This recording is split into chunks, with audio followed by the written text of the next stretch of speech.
আমাদের দেশের সেনা, আপনাদের সেনা, আমার সেনা, সবার সেনা,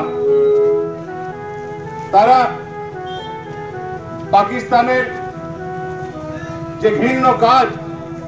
তার যে জবাব দিয়েছে, তার জন্য দেশের প্রধানমন্ত্রীর নেতৃত্বে সমস্ত দেশবাসী আজ খুবই খুশি এবং আমরা আমাদের সেনার পাশে আছি এটা অঙ্গীকার করেছি এবং আজকের এই তিরঙ্গা যাত্রার মাধ্যমে লাউদোয়া ব্লকের গোগলা অঞ্চলে মন্দারমণি দুর্গা মন্দির থেকে নিয়ে পানশিউলি বিদ্যালয় মোড় অব্দি যে তিরঙ্গা যাত্রা আয়োজন করা হয়েছিল, আমি আপনাদেরকে অভিনন্দন জানাই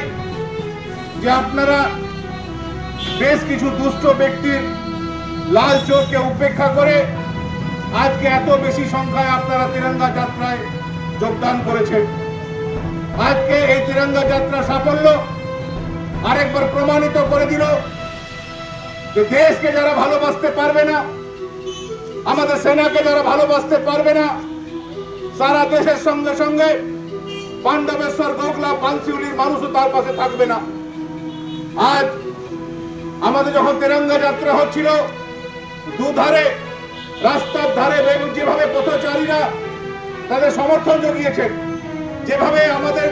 স্বেচ্ছাসেবকদের কাছ থেকে তারা জাতীয় পতাকা নিজের হাতে তুলে নিয়েছেন, এটা দেখে আমরা আপ্লুত এবং আগামী দিনে বিভিন্ন অঞ্চলে আরো এই ধরনের তিরঙ্গা যাত্রা আমরা আয়োজিত করব এবং যারা এখনো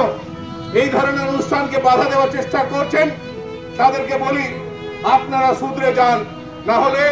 জনগণই কিন্তু আপনাদেরকে শুধরে দেবে। আমি ধন্যবাদ জানাই প্রশাসনকে যে তারা যথাযথ ব্যবস্থা নিয়েছিলেন। আমি আশা রাখবো যে আগামী দিনে